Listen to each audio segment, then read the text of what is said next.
Hi, I'm NateBob27, and I really do enjoy video games. Video games, I mean, they're pretty good. I like video games. And I don't know about you, but I played some video games in 2023, just a couple. And I really like those games, but I did like some games more than others. And I want to rank all of them. So that's what I'm doing. I'm gonna rank all the games that I played in 2023. Now, before we get into it, I did not play all of the games in 2023. I mostly only played Nintendo games because I'm a Nintendo YouTuber, and I also just didn't really have time in 2023 to really play all of them. It's just been really crazy in my life, and it's just been not a lot of time to play games. So instead of doing my top 10, I'm just doing my top 6.5 with 2 cheats that didn't even almost come out in 2023, but you'll see, okay? But without further ado, let's get into the video. So starting off at number 6, we have Metroid Prime Remastered. How could I not put this on my top 10 best games of 2023?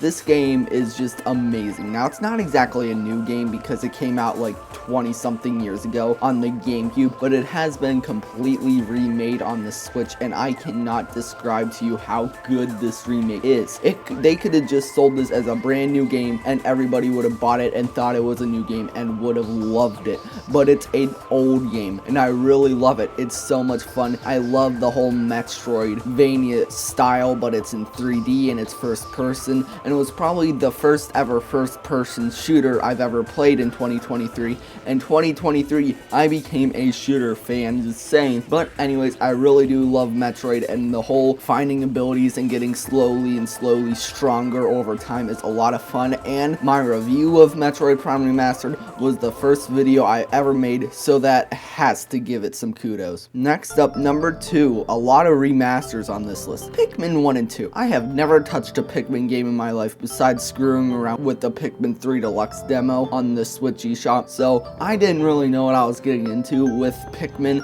and I can say that I picked up that controller and it immediately clicked. I love Pikmin. I can call myself an official Pikmineer now. I love Pikmin. The whole idea of strategically planning, deploying, and commanding is just so much fun. I love how cute the Pikmin are, and I love the environments and the whole tiny, everything is big around you, nature-y vibe. It's one of my favorite things about Pikmin, and Nintendo and legacy content aren't exactly friends, so the fact that they remastered old GameCube games and sold them for like half off is really nice, and it really says something about how much Nintendo has opened up with their policies over the course of the Switch. And it's really fun, and I really like Pikmin 2 because it's a lot harder, it's a lot more fun, it's a lot longer, and I definitely have a lot of very good memories associated with it now. Sea of Stars. Now, this game is definitely one of the best games ever made. Sea of Stars. Most of it's the music, the battle theme, the overworld theme. It's just so good. I could listen to this OST for the rest of my life. That would be the only music I could ever listen to, and I would be happy. That's how good the music in this game is. And of course, the combat and the leveling system and the story and the visuals. Oh my gosh, the story in this game, especially towards the end of it, is one of the best stories I have ever encountered. I love just the combat. It's Paper Mario style, as like it does involve real-time elements in turn-based gameplay.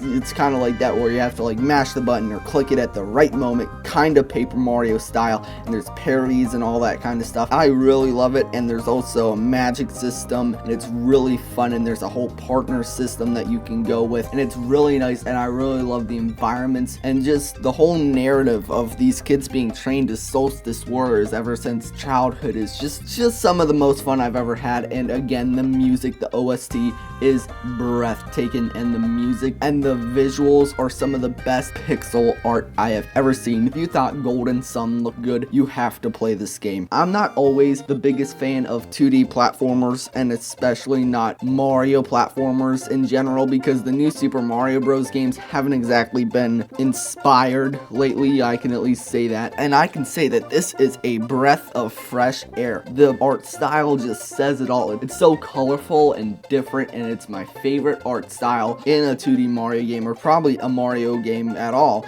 And it's also the music. I love, like, almost a cappella. Like, it has a lot of voices, like human voices next to the music, especially just like in the 1-1 theme. You can see so much like human voices, like do and da and bot, like that. It's just so good. And I love, like, did I say the controls? They just feel so responsive and jumpy, and they're just so much fun to mess around with. I feel like I'm playing Mario Odyssey, but in 2D. It's a good game, okay? And it deserved to be the best 2D platformer of the year at the Game Awards. And I do think that it is definitely one of the best 2D platformers that I've played. Now, do I have a solid horse in this race? Absolutely not, because I haven't played basically any 2D platformers, but in my short perspective, it is one of the best. Pikmin 4. What can I say? I got into Pikmin with Pikmin 1 and 2 remastered, but that was just dipping my toe, because my friend, I have a story to tell to you. I went from never touching a Pikmin game in my life to being a full-blown Pikmin fan, and Pikmin 4 is what got me into it. Pikmin 4 is just pure therapy in the form of games. I've always had a quote-unquote therapy game. At first, it was Animal Crossing New Horizons, then it was Stardew Valley, and now it's Pikmin 4, because it's just so much fun multiplying these little creatures, and the music and the visuals. It's just so good, and there's so much content, and towards the end of the game, it's hard like Pikmin 2, and it's just the best Pikmin game ever, and I can't really think of too many improvements to make upon it, because it's just that good, and I loved it so much. And I've played through the game almost 3 times, and I need to get back to doing Let's Plays with it, because I love doing the Let's Plays, and I haven't done one in a really long time, and I really want to get back to doing it. Stay tuned for them. I'm eventually going to get back to doing it. I love Pikmin 4, and it was just about my favorite game in the year, but one other game was just good enough to beat it. And that game is number 1, The Legend of Zelda, Tears of the Kingdom. Breath of the Wild was my favorite game of all time, and this just improves upon it every single way imaginable. You have these super cool physics puzzles, you have an amazing story that rivals even Twilight Princess and Ocarina of Time, you have a massive world to explore. This world is so huge. It's probably bigger than Elden Ring or The Witcher 3. It's double Breath of the Wild's map with the depths, plus however much is in the sky, plus all the caves. It's a massive map, so much to explore, so much content. You could play this game for 900 hours and barely even scratch the surface of what you can do in the game, and it's just one of the best games I've played in 2023.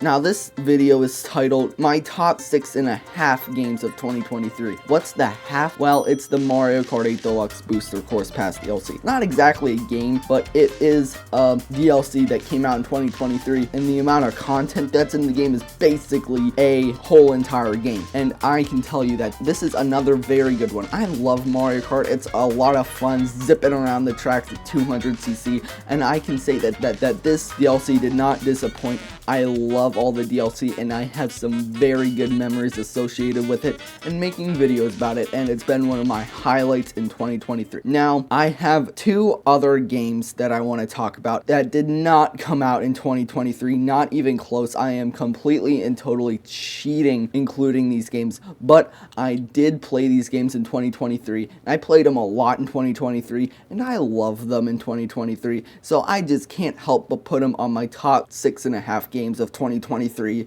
It's Doom 2016 and Doom Eternal. These games, I just found Doom 2016 on sale for like $10 one day, and I thought, it's cheap, I hear it's pretty good. I bought it, and I played it all the way through, and after that, I realized, oh, I am a Doom fan now. I love this. I need a lot more of this. I just love Doom so much now. It's the gameplay. I just love watching the carnage, the universe destroying Doomslayer just ripping apart these demons and like sprinting across the entire map in an instant and just shooting them with a shotgun. It's so much fun. I love it. And then I picked up Doom Eternal, and then I played that all the way through in like 5 days because I was just so addicted to it. And then I was like, okay, yeah, I really like this. And then I bought every single Doom game there was. Doom 1, 2, 3, 4. I bought them all.